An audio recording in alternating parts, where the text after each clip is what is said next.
a tutti e benvenuti. Hello. Hello. Vanakkam. Hello to everyone listening in. I hope you all are having a wonderful day or night. Welcome to our second episode of the World in You podcast. Today we will be learning all about the country of Lebanon and of its rich cultures. By taking you all on this adventure with us, we aim to create more cultural awareness and help gain a better understanding as well as a greater appreciation for everyone around the world. My name is Sushmita Sundaram, and I am a junior high school student from California, USA. Right now, I am very excited to talk with our special guest, Miss Hauda. Miss Hauda is a mechanical engineering student that is currently studying in Lebanon. With that being said, I'm now going to provide our audience with some useful background information about Lebanon and its geography. Lebanon, which is officially known as the Republic of Lebanon, is a country located in the Middle East and West Asia. It is located on the eastern shore of the Mediterranean Sea and is also known to be one of the oldest countries in the world, dating all the way back to 10,000 BC. Alright, so now is the time where we will get to learn a little bit more about today's special guest, Hauda. What are some of your favorite hobbies to do or some fun facts about you? Hi, I'm Hauda and I'm an artistic person. I enjoy crafting and designing and I'm hoping to learn more about fashion. I also used to play violin for a while. I'm also hoping to get back to that. I'm very passionate about human rights, specifically women's rights all over the world. Thank you for that amazing introduction, Hauda. We can now get started with all our questions. So the first question I would like to ask you today is, what does a day in your life as a student studying in Lebanon look like? Okay, so in the morning, I usually take public transportation and I reach my university at around 8 a.m. I grab coffee and head towards my first class, which would usually take around 10 minutes walking since the campus is huge. Most universities here have very large campuses. My friends and I spend some of our breaks in the engineering library explaining different concepts to each other to ensure our understanding of the materials explained, which I think is essential, especially in engineering, because some concepts are really complex. My day is a good balance between hanging out with friends on campus and studying. Every day is different, but I usually head home at around 5 p.m. I eat and have a break that mostly involves me doing something art-related, working out, watching a TV show, or spending time with my family. I try to get in an hour or two of studying before I end my day, but that doesn't always work out. It depends on how tired I am. That's it generally for weekdays. For weekends, I relax a lot more and definitely get more sleep. Sometimes I visit coffee shops to study and just hang out and meet people in general. Just a good change of scenery. Wow. You know, a lot of the things you listed in the daily schedule are actually things that I can also resonate with as a high schooler studying in the United States. Especially with the Studying with friends, trying to get each other to understand difficult topics. And those are the things that we see in both university and high school. And Also, it's great that you really prioritize having that balance between school and hanging out with friends / just downtime. I think it's so important, especially with how hard the classes are getting these days, you know? So Exactly. yeah. So one thing that we as the Road and You podcast team try to do in our episodes is really dive into all the unique cultural aspects of the various countries that we introduce our audience too. So leading to our next question, how would you best describe Lebanese culture? And could you also tell us About some of your favorite traditional Lebanese dishes? Of course. So the first word that comes to mind is diverse. Lebanon is very diverse, especially when it comes to religions. You would actually find two mosques belonging to two different Islamic sectors next to a church. And that is completely normal here. Different religions have been living side by side for a very long time. Lebanon has a very, very rich culture, including our well-known cultural dance, dabke, and several Lebanese dishes like mansaf, manaish, tabouleh, hummus. The country is small and the people are known for their friendliness and hospitality. You can easily expect to be given some food or drink when visiting. Rarely have I been to a city different than mine and not been offered something by its people. Everyone here is so generous. I love all of our dishes, but the first thing that pops up in my head is wara anab and kibbeh, maybe because I've had them in the past week. The first one, wara anab, is basically the leaves from the grape trees filled with rice. Traditionally, they're rolled by hand with rice inside and cooked. And I can assure you, it is the best thing you can ever try here. The second one, which is kibbeh, mainly consists of ground meat with spices and some nuts. It is also shaped by hand and can be baked or fried. And some people even eat it raw. And yes, we do eat raw meat here, which I've learned that not many countries do. There are much more to count, but those are what I first thought of. It all comes down to personal preference at the end. There's something for everyone. Wow, thank you. Yeah, actually, it was amazing how you were saying that there was like a lot of Diversity. that there are many religions that are peacefully able to coexist with one another. And then also about the second one you said was, how do you pronounce that one? The kimbe. Kibbeh. It's only like a B in the middle. Oh, No N. kimbe. Oh, wow. Okay. Yeah. Yeah, and then you were saying that It is. raw meat with spices. So, Is there any specific spices? that Lebanon is known for? I'm not sure, but we do use a lot of spices, Yeah. especially in the Middle East. Yeah. Yeah, I myself am an Indian American, So I can we definitely resonate with the various spices that we use in India as well, like turmeric, cayenne, all of these things. So Exactly. Yeah. okay, so moving on to our next question. What do you believe are the most prominent issues that the various communities of Lebanon are currently being faced with? So we recently came out of a war. There were many casualties, unfortunately, and a lot of destruction. But I'm hoping we will be able to recover from that. Besides that, there are problems facing Lebanese communities. The one of the most impact is, in my opinion, the economic crisis that started towards the end of 2019, where the Lebanese lira, which was at the time the main source of income for a lot of Lebanese people, lost its value. This caused a shift in the economic classes where the value of the incomes greatly decreased and a lot of people found it difficult to pay for necessities like rent. Lebanon mostly relies on imports, so a good portion of the items in the market were priced in dollars, while people used to earn in Lebanese pound. So, for example, you would have the same amount of Lebanese pounds in like 2018. It would buy you a certain quantity of stuff. Into 2020, you would get way less for this amount, and it's way worse than the inflation that I know America is facing. So originally, $1 US dollar used to equal 1,500 Lebanese pounds.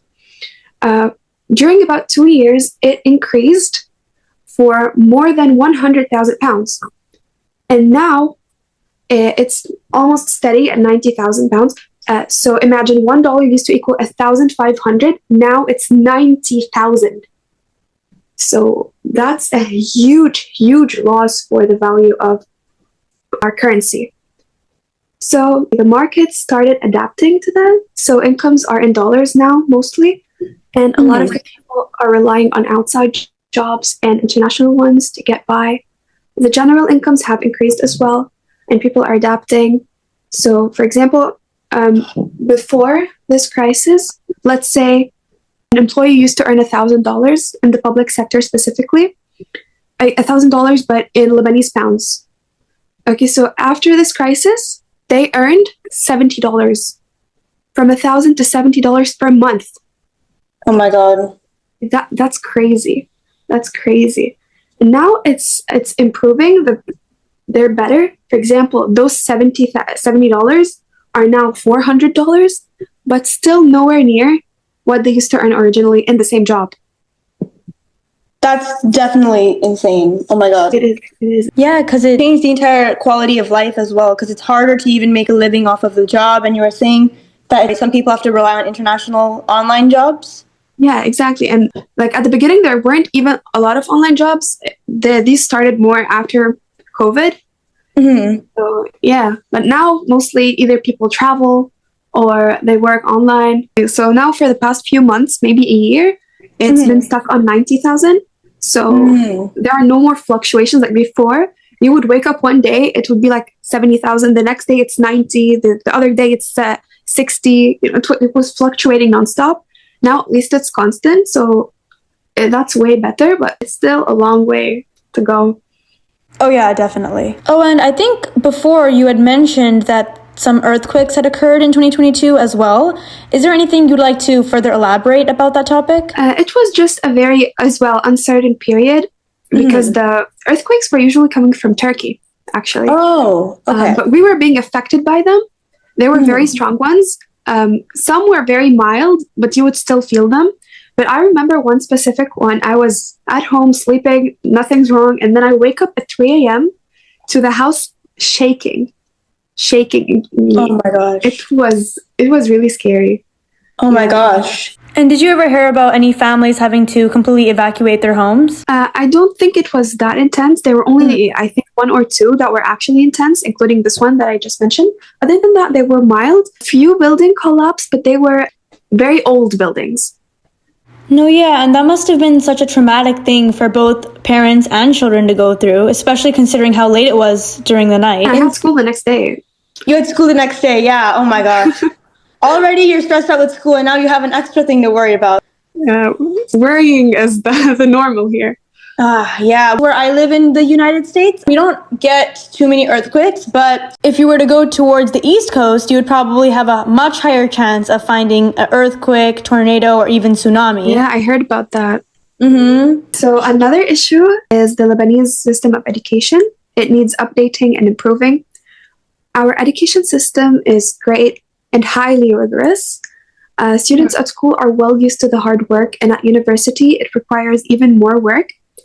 For example, people at public universities work way more than people at private universities that are American. For example, I have a friend that is studying engineering in a public university. She takes 10 courses, while another friend at an American university takes between 4 to 6 courses per semester. So it's a huge difference, almost double the coursework. So even me, at some point in my education, I take classes in both English and French. And I'm also fluent in Arabic, seeing as it's our native language. But I've been studying English my whole life and never French. So suddenly they expect you to just learn a whole other language. They give you some classes. But other than that, you're always expected to work and study, which is good at some point, but it's too much as well. So the system is amazing and the materials are up to date, but it needs improvement since the way these materials are taught is outdated. For example, in high school, students in some other countries, I think like the US, you get to choose what to take and you have that choice. While the system here is the same for all, but we get to choose in the last 2 years, but there are very, very limited options. And there's nothing related to technology or art. It's also mostly theoretical and boils down to the same materials. The universities are great and the curriculums could use some improvement, but this is just speaking about the Lebanese system itself. And it's not the only one here. So some schools use the International Baccalaureate or the French Baccalaureate. Many universities here use different systems. As I mentioned, for example, we have American universities. So yeah. So I think you mentioned that there are more theoretical majors offered in the universities compared to the creative ones. So because of that, would you say that it would be more difficult for a student to find a university that offers majors like film or graphic design? Those majors are all available here, but comparing the universities, for example, that have the Lebanese curriculum to universities that have other systems, those definitely have a more creative space than the ones with the Lebanese curriculum, and high schools as well. I attended a private school and it had a lab, it had everything. But I have friends at public schools as well, and they didn't have all that. Public schools which used the Lebanese system because they don't receive enough funding. Oh, I see. Yeah. A lot of differences in opportunity for students between the ones who attend private and public, which I think is everywhere around the world. But it's here mostly because even the public ones aren't as funded. So even after the crisis, teachers are earning way less and they deserve a lot more than they earn. Oh yeah, definitely. And I like how you were saying that the issue of underpaying the teachers in Lebanon is also prominent in the United States. Because especially after COVID, many teachers began protesting their pay grades, which to them were completely unfair, considering they were working long hour shifts, but were not being paid accordingly to those shifts. So I just thought it was interesting how those issues were being faced by both Lebanon and the US, and probably other countries around the world as well. Exactly. There's some protests here as well, but they were minor. Oh, really? Yeah. So would you say that all the rigorous coursework that the students are expected to both go through and complete in university actually prepares them well enough for their postgraduate lives, specifically in terms of them being able to get a job? Applying for a job, it requires more than just studying. It requires you to have a certain skill set. But the rigorous studying gets you used to hard work and just grasping concepts more easily, time management. So does it make them 100% ready? Not really. But does it help? Of course it does. And a lot of workplaces actually prefer Lebanese university students in certain countries like France because they know of how rigorous the coursework is and how hardworking the students are. I understand. Okay. So that's good. At least you think it's actually somewhat preparing them, but they're obviously going to have to get external skills as well throughout their life. Of course, yeah. Like any job, that makes complete sense. So then, now taking into account all of the issues you mentioned that are currently being faced by the Lebanese people, what potential solutions or strategies do you believe that the people of Lebanon should attempt to do in order to help alleviate the issues and pain that they are faced with? So Lebanon should definitely work on improving, first, the tourism industry. We already have incredible tourism spots, and this is a country that includes all types of places. We have historical spots, places like mountains, we have beaches, rivers, markets. We have cities that date thousands of years and mountains that have snow on them all year round. So whatever person has in mind or whatever someone feels like doing, there's a thing for that. So the sites are there.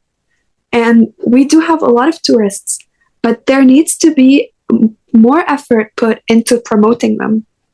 So some of the most tourist visited places are Baalbek, Batroun, Tripoli.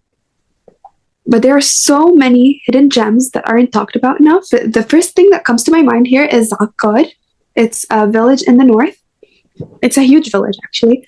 But there are places you can go there, especially at dawn, where you're almost above clouds. The view from there is insane.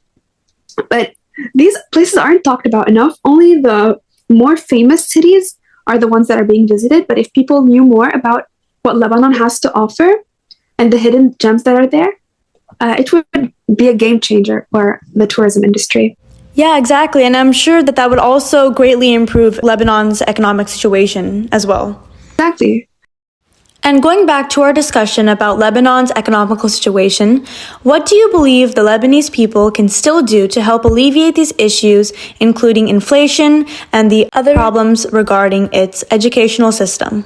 Solving this issue, it's not something simple, especially, but some people could, especially businesses, could work on exporting more than importing goods, especially since Lebanon already has the resources for that, from naturally grown goods, as I mentioned, tourism, fuel. This will bring more international currencies to the market and definitely support the struggling economy. But the issue is, instead of helping out the economy, a lot of people are fleeing from it. So you would see, especially young people here, so they would see this economy and then they would look outside, and they prefer working outside and putting all their talents outside. And I don't blame them. On an individual level, it's a better choice out there if they want more opportunities. But to improve this economy, there has to be some collective work being done, especially from the people themselves. Concerning the education sector, as I mentioned, there is a lack of technology, so that should be incorporated into the curriculum, and students should be given a wider selection of areas they can focus on in their studies, so everyone is included and everyone's talents are being expressed. More practical application of materials should replace some of the theoretical lessons. In addition, more funding should go to the public schooling system, including schools and universities. The teachers and professors in these institutes deserve higher salaries, especially after the crisis, where they still don't earn nearly enough as they used to.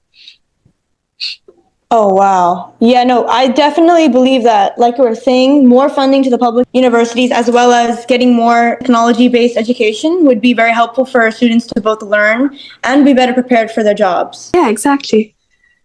Yeah, Because those wow. are the people who are going to build this economy and who are going to continue on in this country. And they need to be focused on and given exactly what they need to tackle on the issues that might arise, especially in this age of technology. And I love the way you phrase that as how the future of Lebanon lies within the current Lebanese students who are studying in the universities right now, including you. Yeah. All right, so moving on to our next question. If you had to choose just one place for a new tourist to come and visit in Lebanon, what would that place be and why? So this is the most difficult question to answer so far because there are way too many places to visit here. Again, it depends really on preference, but I believe that for a first-time visitor, Jbeil, which is known as Byblos, is perfect. It is a very well-known city and already a great tourist attraction, but it would be a perfect launch for new tourists since it holds the Lebanese aesthetic and rich culture all over it. There are markets that have just about anything, some traditional Lebanese music, museums, and temple ruins that date thousands of years, which is insane. Also showcases how different religions here live together. As I mentioned at the beginning, this is one of the places where you would find both a mosque and a church, which are both widely visited by tourists for their attractive architecture. It's such an incredible city. Another place would be the natural reservation of cedar trees, which are the trees Lebanon is well known for. And the tree on our flag, if I don't know if you've seen our flag, but the tree on our flag is actually a cedar tree because they're trees that are known for staying a very long time. And this is what Lebanon represents because we have cities that date for thousands of years. Lebanon has been through a lot of problems and it's still here. So yeah, it's a magical place and no one should miss it. And the country is small. So going from a different city to another doesn't take more than an hour, 2 hours. Going from like the north to the south takes around 4 to 5 hours. So it's very easy to explore and check out new spots. So yeah. Wow, thank you. I actually never knew about the cedar trees on the Lebanese flag, but now that I do, the symbolism behind it is just breathtakingly beautiful. Considering, like you were saying, how long Lebanon has been standing here for. And it's also just amazing how its beauty can be illustrated by its own nature in such a beautiful and authentic way. Yeah, exactly. Yeah, all right. I believe those were all the questions that I wanted to ask you today. Thank you so much, Hauda, for taking part in this special episode of The World in You. I hope you enjoyed being an interviewee as much as I enjoyed being the interviewer. I truly appreciate you taking the time to educate both me and our audience all about Lebanon's treasures and current battles. Furthermore, I would also like to thank all our listeners. Without you all, there would be no You in The World in You podcast. Kind of cheesy, I know. But if you have any comments, concerns, or ideas for our future episodes, please reach out to us at theworldinus@gmail.com. With that being said, I hope you all have a great day or night. Thank you, Sushmita. Bye. Thank you, and we'll see you in our next episode.